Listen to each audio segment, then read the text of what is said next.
आपको सम्मानित भी किया है। बहुत अच्छा लगा और माननीय मुख्यमंत्री जी तो यूथ के इंस्पिरेशन भी हैं।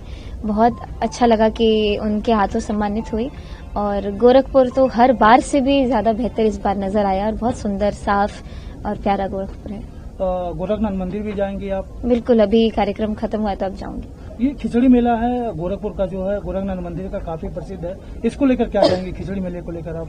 लोगों में बहुत उमंग, उत्साह देखने को मिला। जिस तरीके से लोग मेले में घूम रहे हैं और कार्यक्रम का आनंद ले रहे हैं, ऐसा लग रहा है कि पूरा गोरखपुर एक जगह इकट्ठा, और सिर्फ गोरखपुर ही नहीं, बाहर के भी कई लोग आकर के इतने दूर दूर से देखने आ रहे हैं, सुनने आ रहे हैं।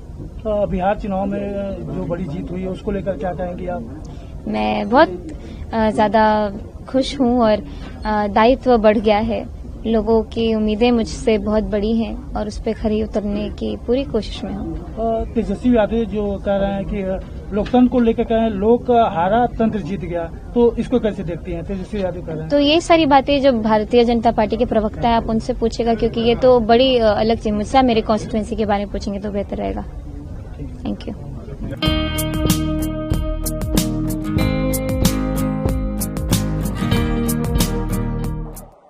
जो कभी गोरखपुर के अंदर अपराध का केंद्र माना जाता था, आज पर्यटन का एक बेहतरीन केंद्र बन गया है।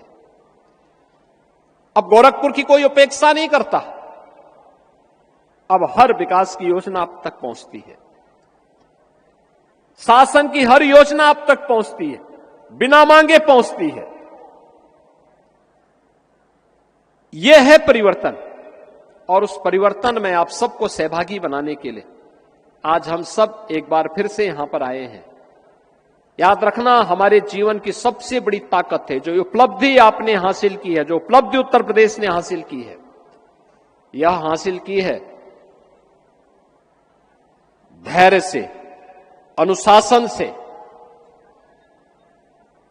हमारा अनुशासन, हमारा धैर्य हमारी सबसे बड़ी ताकत है।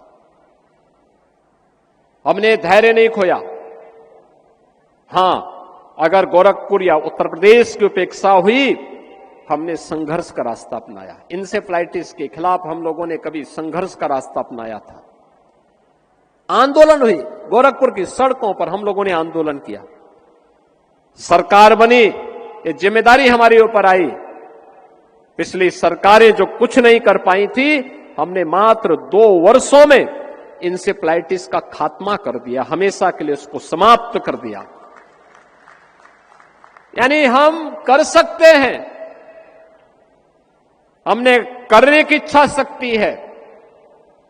हम केवल संभावनाओं की बात नहीं करते, बल्कि आवश्यकता पड़ती तो उन संभावनाओं को परिणाम में बदल करके दिखाते भी हैं। इंसेफ्लाइटिस का उन्मूलन हो, विकास के कार्य हो, या माफिया मुक्त और दंगा मुक्त प्रदेश बनाने का कार्य, यह उत्तर प्रदेश के अंदर किया गया है। और डबल इंजन सरकार की ताकत है कि हमने नौजवान के लिए रोजगार उपलब्ध करवाया है, अन्नदाता किसान के जीवन में परिवर्तन लाए हैं, हर व्यापारी और उद्यमी को भय मुक्त वातावरण दिया है, हर बेटी को हंसते हुए आगे बढ़ने के लिए एक उचित प्लेटफॉर्म उपलब्ध करवाया है कि एक बेटी भी स्कूल जा सकती है, बाजार जा सकती है, भय मुक्त वातावरण में जा सकती है। और अगर किसी गुंडे ने कुछ दुस्साहस किया तो उस गुंडे के लिए अगले चौराहे पर यमराज उसका टिकट काटने के लिए जरूर बैठा होगा। यह तभी हो सकता है जब सरकार में करने की इच्छा शक्ति हो, और अब तो सरकार इस दिशा में तेजी के साथ आगे बढ़ चुकी है, नई तकनीक के साथ। तकनीक हमारे जीवन में परिवर्तन ला सकती है, बहुत परिवर्तन ला सकती है। मुझे याद है, आज से 8 वर्ष पहले, 2017 के पहले और 2017 में जब मैं मुख्यमंत्री बना था, उस समय मेरे पास सबसे ज्यादा शिकायतें आती थीं कि साहब राशन नहीं मिलता है, राशन नहीं मिलता है। तकनीक का उपयोग किया गया, राशन की समस्या का समाधान हो गया। अगर हम चाहें, जीवन में इसका उपयोग कर सकते हैं। ये तकनीक हमारे लिए महत्वपूर्ण है। जनधन की योजना ने हर गरीब को भ्रष्टाचार से मुक्त वातावरण देने में महत्वपूर्ण भूमिका का निर्वहन किया है। आपका स्मार्टफोन उस टेक्नोलॉजी का आधार बनता है, लेकिन हमें साइबर अपराध से बचते हुए हम इसका उपयोग करें, अनजाने व्यक्तियों पर विश्वास न करें। याद रखना, जब भी हम अनजाने लोगों पर विश्वास करते हैं तो साइबर अपराध की चपेट में आते हैं। जब भी हम शॉर्टकट का रास्ता अपना करके मुनाफा कमाना चाहते हैं, तब हम डिजिटल अरेस्ट का शिकार होते हैं। अपना मोबाइल फोन या अपना स्मार्टफोन उसी कार्य के लिए इस्तेमाल करें जिस उद्देश्य को लेकर के आपने अपना स्मार्टफोन रखा है, अपनी जरूरत के हिसाब से। अनावश्यक समय खर्च मत करिए।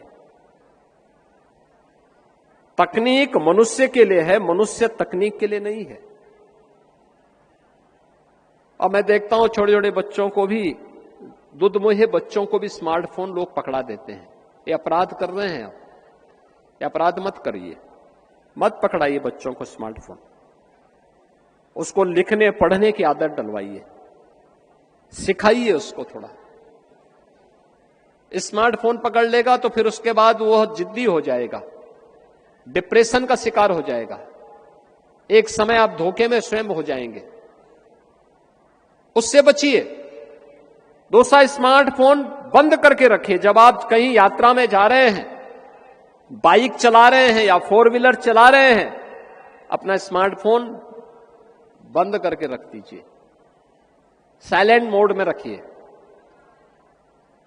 सड़क दुर्घटनाएं भी हमारे लिए एक चैलेंज है। कितना चैलेंज है। नौजवान बच्चे चपेटे में आ रहे हैं, परिवार समाप्त हो जा रहे हैं। अच्छी सड़कें इसलिए नहीं है कि आप ट्रैफिक के नियमों का उल्लंघन करें। अच्छी सड़कें इसलिए हैं जिससे आपके आवागमन के मार्ग को आसान बनाया जा सके, आपको सुगम यात्रा का मार्ग प्रशस्त किया जा सके, आप समय से पहले अपने गंतव्य में पहुंच जाएं। अच्छी सड़कें इसलिए नहीं है कि आप समय से पहले